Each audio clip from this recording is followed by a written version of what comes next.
चलिए आपको लिए चलते हैं वॉशिंगटन डीसी, जहां से हमारी सहयोगी महा सिद्दीकी जुड़ रही हैं हमारे साथ। महा, जो कल से और आज जो तस्वीरें सामने आई हैं उससे वो इस बात की गवाह हैं कि अमेरिका और भारत के संबंधों का नया दौर शुरू हो चुका है।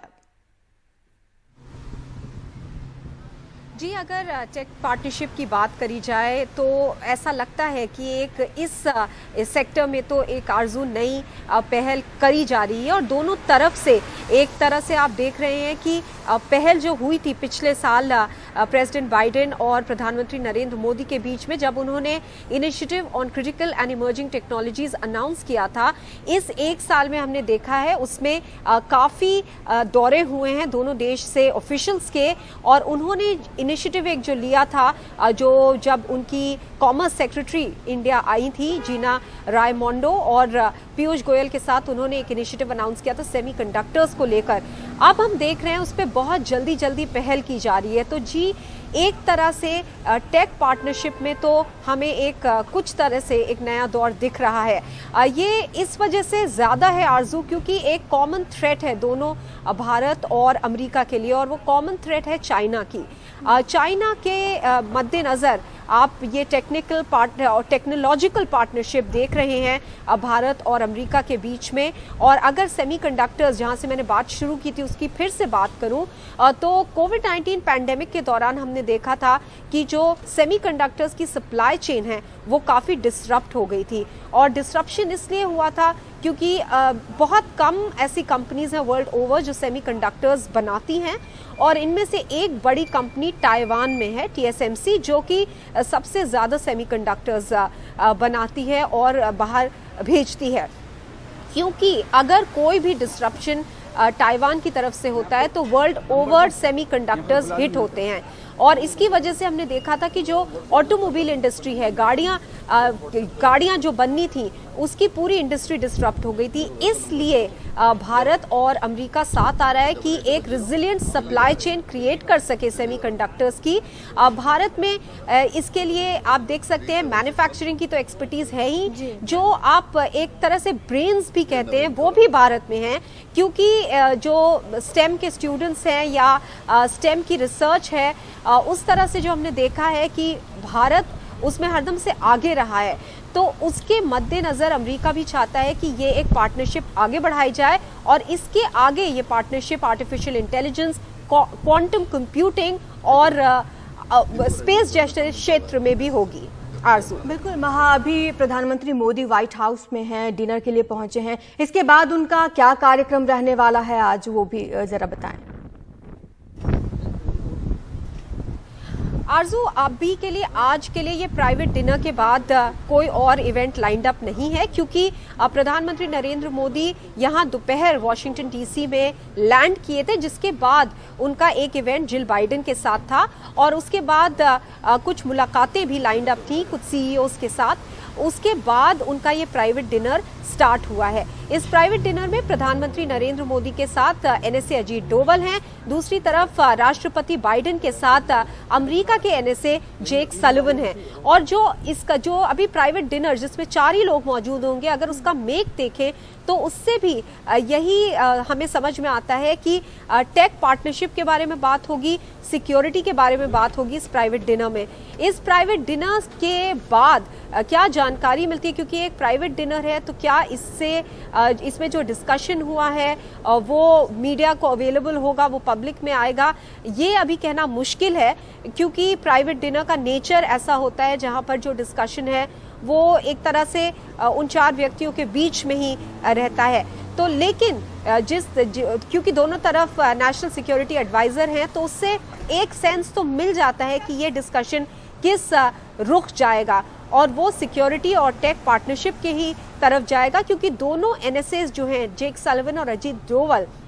ये जो आईसेट के डिस्कशंस है, initiative on critical and emerging technologies, उसमें इन दोनों ने ही पहल करी है। ये दोनों ही ऑफिशियल्स मिलते रहे हैं, और प्रधानमंत्री नरेंद्र मोदी के अमेरिका दौरे से पहले जेक सलिवन आए थे भारत, और वो इंडस्ट्री लीडर्स से भी मिले थे एक CII इवेंट में, जहां पे उन्होंने कहा था कि जो टेक पार्टनरशिप है दोनों देशों के बीच में, वो इंडस्ट्री टू इंडस्ट्री उन पे डिपेंडेंट होगी, ना सिर्फ सरकार और सरकार के बीच में। इसीलिए हम देख रहे हैं प्रधानमंत्री नरेंद्र मोदी इस दौरे में काफी इंडस्ट्री लीडर्स से भी मिल रहे हैं, क्योंकि जो फोकस है, जो थ्रस्ट है, वो ये है कि सरकारें एक हद तक ही फैसिलिटेट कर सकती हैं, उसके बाद ये प्राइवेट सेक्टर और इंडस्ट्री को ही आगे ले जाना है। बिल्कुल महा, ये छोटी छोटी मुलाकातों में इनमें गहराई बहुत है। हमने देखा प्रधानमंत्री मोदी राइटर से लेकर चाहे वो आर्टिस्ट हो या फिर वो सिंगर्स हो, बिजनेस पर्सन्स हो, सबके साथ उन्होंने मुलाकात की है और थोड़ा थोड़ा लगता है सबसे भारत को कुछ ना कुछ लेकर आएंगे वापस।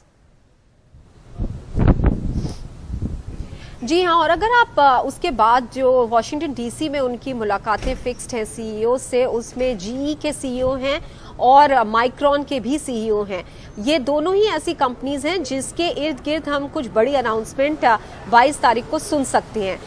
ये अनाउंसमेंट्स अगर हम देखें स्पेसिफिकली तो जीई की अगर बात करें तो जीई जो है वो जेट इंजन्स बनाता है, जो कि एयरक्राफ्ट्स में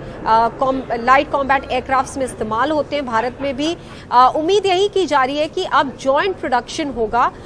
जीई और एचएएल के बीच में इन जेट इंजन्स का, जो कि एचएएल अपने लेटेस्ट एलसीए के वर्जन में इस्तेमाल करेगी। अगर ये जॉइंट प्रोडक्शन होता है और अनाउंस होता है कल, तो ये एक काफ़ी बड़ी बात होगी आरजू, क्योंकि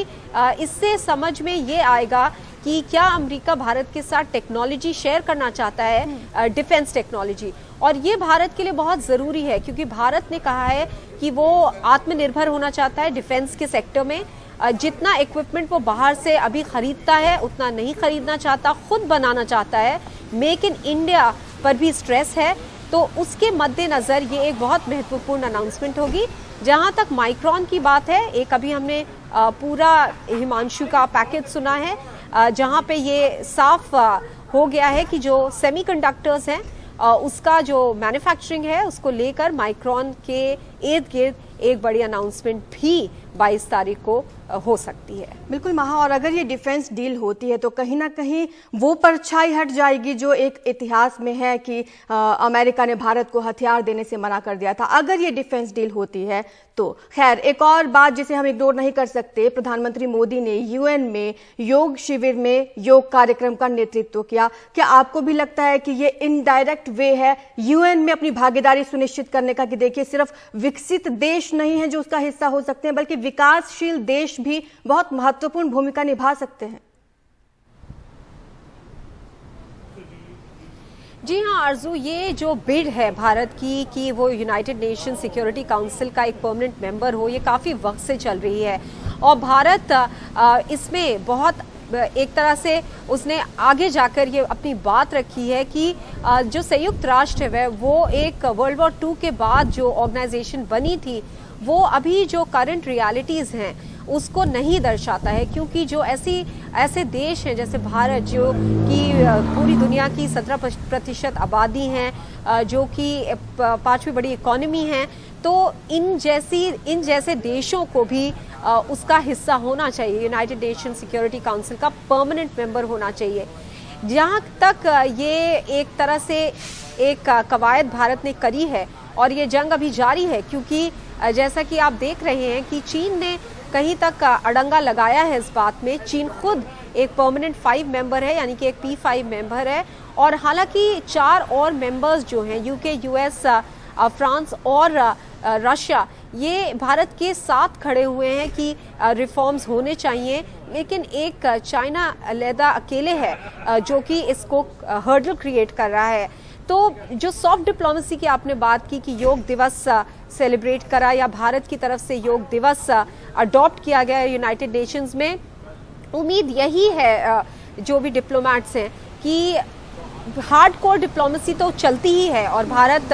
अपने जो शब्द है काफ़ी साफ रूप से यूएनएससी के बारे में रखता है, लेकिन सॉफ्ट डिप्लोमेसी से भी अगर बात बन सकती है तो सॉफ्ट डिप्लोमेसी और सांस्कृतिक डिप्लोमेसी का भी इस्तेमाल करना चाहिए। और योग जो कि एक एंशिएंट और प्राचीन भारत की प्रैक्टिस है, उसको भी सॉफ्ट कल्चरल डिप्लोमेसी की तरह इस्तेमाल किया जा सकता है। बिल्कुल महा, और जैसे चाइना की भी बात की आपने, तो कहीं ना कहीं ये भी एक बड़ी वजह हो सकती है कि अमेरिका भारत को इतनी तवज्जो दे रहा है, क्योंकि उसको पता है हिंद प्रशांत जो क्षेत्र है उसमें चाइना को टक्कर देने वाला भारत ही है। जी, एक तरह से बहुत एक्सपर्ट्स का ये मानना है कि जो अमेरिका है वो इंडो पैसिफिक में भारत को एक चीन का काउंटर मानता है, और इसीलिए भारत और अमेरिका के बीच जो बढ़ते हुए रिश्ते हैं उसको चीन के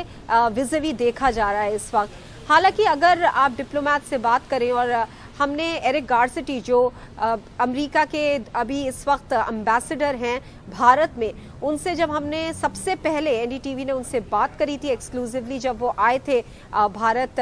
लगभग 1.5 महीने पहले, तो उन्होंने बोला कि भारत और अमेरिका की जो रिलेशनशिप है वो अपने खुद के मेरिट पे खड़ी है, ये किसी तीसरे देश से डिटर्मिन नहीं होती है। तो उनका ये कहना था कि चीन वजह नहीं है भारत और अमेरिका के नज़दीक आने की, लेकिन बहुत लोगों का यही मानना है, और खास करके एक्सपर्ट्स का ये मानना है कि चीन का एक बड़ा रोल है एक तरह से भारत और अमेरिका के पास आने में, क्योंकि अगर इंडो पैसिफिक में देखें तो चीन के बराबरी करने के लिए भारत खड़ा है। इंडो पैसिफिक में ऑफ कोर्स अमेरिका खुद है, ऑस्ट्रेलिया भी है जिन्होंने क्वाड बना रखा है, लेकिन इस रीजन में सबसे ज़्यादा नज़दीक भारत ही है चीन से। अगर फिजिकल प्रॉक्सिमिटी की बात करते हैं, उससे 2 तरह के इश्यूज खड़े होते हैं। पहला कि भारत को बहुत संभल के चीन की तरफ कोई भी स्टेटमेंट या कोई भी उसका रिश्ता जो है वो पूरी तरह ख़राब ना हो, क्योंकि चीन हमारा नेबर है, इमीडिएट नेबर है, और क्वाड की किसी भी कंट्री का वो इमीडिएट नेबर नहीं है, नज़दीक ज़रूर है, लेकिन हम एक लैंड बॉर्डर शेयर करते हैं। और अब हम देख रहे हैं कि ईस्टर्न लद्दाख में जो फ्रिक्शन चल रहा है वो 3 साल से ज़्यादा चल रहा है। तो अगर कोई रिपरकशन होता है तो वो एक नज़दीकी देश को जो बॉर्डर शेयर करता है उसके लिए सबसे ज़्यादा है। लेकिन क्योंकि भारत एक ऐसा देश है जो कि चीन को इस वक्त, अगर आप टेक पार्टनरशिप जो भारत और अमेरिका की हम बात कर रहे थे, तो उसमें वो मुकाबला दे सकता है। स्पेस और एआई में भी अब दोनों तरफ कोशिश कर रहे हैं कि किसी तरह की टक्कर दी जा सके। तो उस कॉन्टेक्स्ट में जी हाँ, काफ़ी एक्सपर्ट्स ये मानते हैं कि चीन की वजह से ये रिश्ते ज़्यादा मजबूत हो रहे हैं। बिल्कुल, शुक्रिया आपका महा इस तमाम जानकारी के लिए, क्योंकि पीएम मोदी का ये अमेरिका दौरा अपने साथ बहुत सारे टॉपिक्स लेकर आया है, इसमें डिस्कशन खत्म हो ये संभव ही नहीं है। खैर, शुक्रिया आपका।